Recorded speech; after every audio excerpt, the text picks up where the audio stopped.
corre que te corre, Juan Carlos, buenas tardes. Buenas tardes, Cristina. Lo dejamos la semana pasada en algo interesantísimo, además yo creo que están siguiendo muchos telespectadores tus consejos, tus conocimientos amplios sobre todos los temas, pero sobre este concreto que nos preocupa, la jubilación. Si somos conscientes de que hay que complementar, de qué piensan los más jóvenes, en fin, son distintas las Sí, fíjate que en los programas anteriores estuvimos hablando de cómo estaba la situación de la planificación de las pensiones, después cómo se planificaba, y ahora lo que tenemos que ver es cómo podemos complementar la jubilación cuando nos jubilemos, porque realmente 7 de cada 10 jubilados pues realmente solamente tienen la pensión, no tienen otros ingresos alrededor, ¿no? Y de esos, un 70-80% lo que tienen es una cosa que vamos a hablar después, que es la vivienda particular, la vivienda habitual privada suya vivir. O sea, la han comprado y no deben absolutamente a nadie.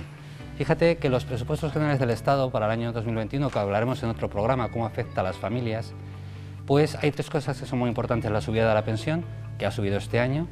Después también hemos tenido que ha subido el IRPF de las rentas de máximas de 300.000 euros, del 45 al 47% van a tributar, y también han rebajado lo que son las aportaciones a los planes de pensión.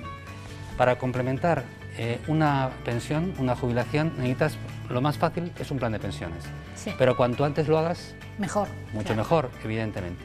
La ventaja que tienen los planes de pensiones es que se ahorra a largo plazo. Y también tiene la gran ventaja de que desgrava de la declaración de la renta. Es decir, lo que tú ganas de rendimientos de trabajo, todo lo que hayas aportado, minora de esos rendimientos y pagas menos impuestos. Bueno, que también es un aliciente. Es importante, sí. Entonces, ¿qué formas, Juan Carlos, hay para complementar esa jubilación? Sí, los planes de pensiones que te estoy contando, y después está la vivienda habitual, que la vendas o que tengas una serie de opciones que ahora te voy a decir.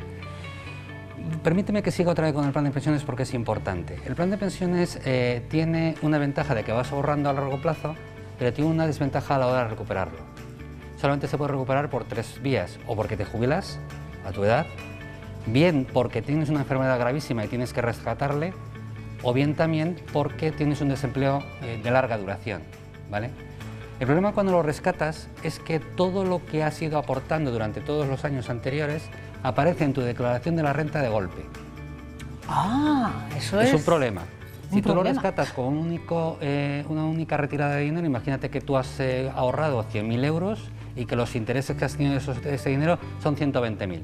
Y tú llegas a la jubilación y rescatas los 120.000. En ese momento los 120.000 van a la declaración de la renta. Y de un 20 o 22% que estés tributando te va al 47%. A las rentas máximas o a un 46. ¿Y eso hay alguna manera de solucionarlo? Sí, hay una manera que es hacerlo por rentas financieras o vitalicias. Es decir, en vez de cobrarlo de golpe, ir cobrándolo poco a poco. Es decir, si te vas a una renta financiera, tienes que hablarlo con el banco que lo estás haciendo. Yo quiero retirar dinero cada mes, cada 3 meses o cada semestre. O bien una renta vitalicia, que yo me estime la edad que yo voy a estar aquí en la vida, vamos, en el mundo, y entonces que me den una renta todos los meses. O bien, en un momento determinado no cojo nada y cuando voy necesitando voy cogiendo. Puedo hacer las 3 cosas al mismo tiempo. La ventaja de esto es que lo que vas cogiendo en el año es lo que va a la declaración de la renta. Y a lo mejor has retirado 10.000 o 15.000 euros, no son los 140.000 o 120.000. ¿De acuerdo? Esa es una de las ventajas y desventajas que hay. ¿De acuerdo? Después tenemos 3 vías.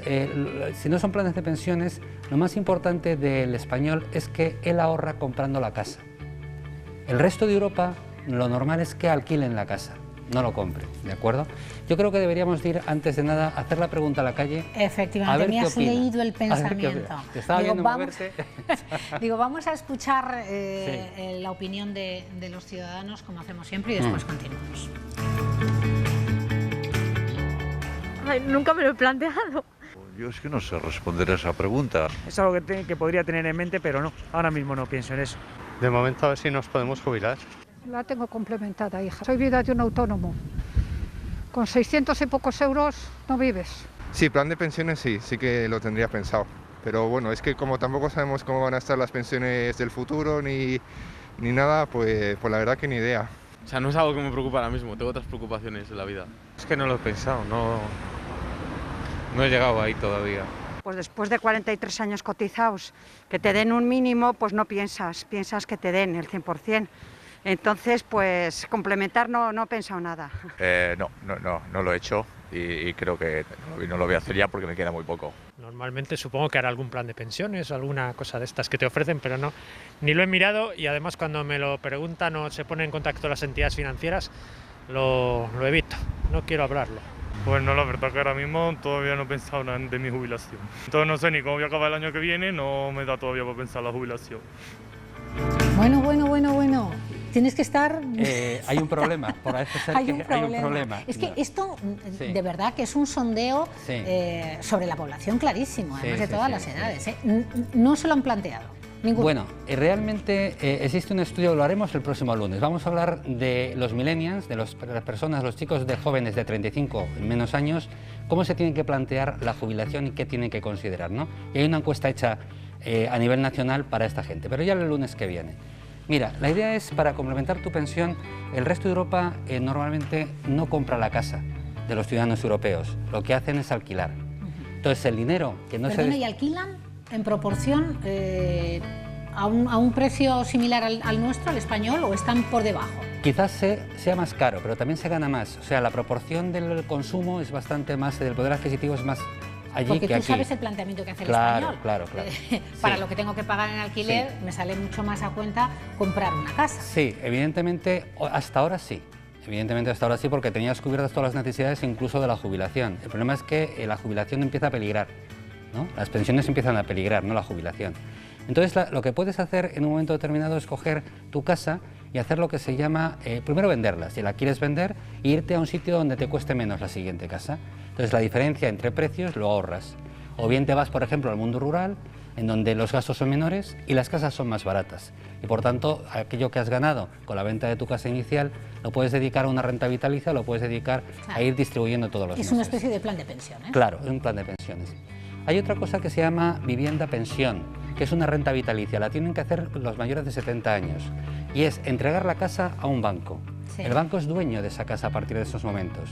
Lo que se hace es darle una renta vitalicia a la persona durante toda su vida, ¿de acuerdo? Todos los gastos inherentes de la casa corren a cargo del banco, ya no es suya. Paga el IBI, las comunidades, las reparaciones, todo. Incluso la persona que ha dejado su casa puede alquilarla. Y con el complemento de lo que le están dando más el alquiler puede irse a una residencia de la tercera edad. También puede alquilarla. Se podría alquilar, aunque sí. No sea el propietario. La cuestión es que al final, cuando muere, la casa es del banco o de la entidad que ha hecho esa hipoteca de ahorro, ¿de acuerdo? Y sin EDIE, quiero decir, ¿puedes vivir igual 8 que 28 años? Todo el tiempo, sin mayor problema. Renta vitalicia hasta que te mueras, no hay ningún problema en eso. O sea que eso también tiene una ventaja de complemento de pensión, claro, en un momento determinado. A lo mejor no has hecho el plan de pensiones, pero... Claro, pero tienes la ventaja de tener la propiedad de la vivienda habitual. Y después existe la tercera opción que se llama hipoteca inversa. Y esto es que tú sigues siendo el propietario de la casa y en vez de pedir una hipoteca al banco, el banco te da dinero y te va dando, en vez de pagar una cuota de una hipoteca, lo que hace es que el banco te va dando la cuota a ti. Entonces esa cuota que vas cobrando, ¿de acuerdo?, tiene unas ventajas fiscales. Primero, no intervienen en la declaración de la renta, no la tienes que tributar. Y en segundo lugar, si tuvieras que hacer impuesto de patrimonio, las cantidades que te van dando van minorando el valor de la casa, hasta que queda al valor cero, al final, en un momento determinado.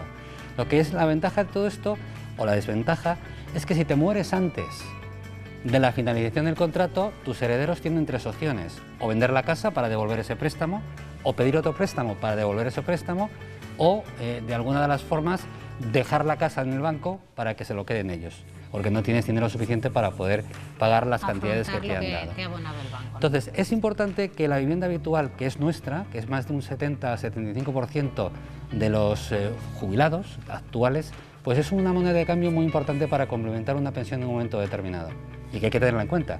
Claro. Pero también es cierto que necesitas una persona con muchos conocimientos, un asesor, a ser posible economista, evidentemente, o no, vamos, pero lo más importante es que te vayan orientando en cómo tienes que hacer las cosas, porque un pequeño desliz te puede traer un gran problema al final de tu vida. Bueno, pues yo creo que sí que nos has ayudado, como siempre, Juan Carlos, a todos los telespectadores que siguen este espacio. La jubilación es algo que nos ocupa y preocupa a la inmensa mayoría llegado a una edad mucho más, y ahí tenemos alternativas, el plan de pensiones y también utilizar esa casa que en buena medida puede sustituir al plan de pensiones, pero siempre estar muy bien asesorados, como aquí en el programa contigo. Gracias, Juan Carlos. Gracias, Cristina.